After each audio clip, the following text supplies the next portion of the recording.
আমরা সবাই চরমোনাইকে ভুল বুঝেছি। চরমোনাইকে সবাই পছন্দ করছে না বর্তমানে, কারণ তারা জামাতের সাথে জোটে যায়নি। অথচ সবাইকে একত্রীকরণ করার একমাত্র কারিগর হলো চরমোনাই পীর সাহেব। তিনি কেন জোট থেকে সরে গেলেন, কেন সরে গেলেন এইটা কেউ জানে না। সরে গেছে এইটা নিয়ে মাথা ব্যথা। চরমোনাই ভালো না, ইসলাম আন্দোলন ভালো না। ও মিয়া, তলায় হাত দিয়ে দেখছেন চরমোনাই কেন জোট থেকে সরে গেল?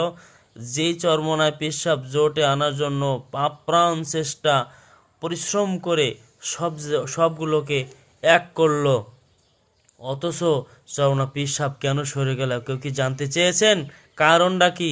জামাত কি কারণে, জামাতের কি সমস্যার কারণে চরমোনাই জোট থেকে সরে গেল, এটা তো কেউ দেখেন না মিয়া। ডাল মে কুছ কালা হ্যায়। এর জন্য বলি, চরমোনাই মাহফিলে আসেন, চরমোনার ভুলগুলো ধরে তাদের সামনে উপস্থাপনা করেন, তারা পরিবর্তন হবে। পিছনে বসে বদনাম করে লাভ নাই। আসুন এক হয়ে ইসলামের কাজ করি।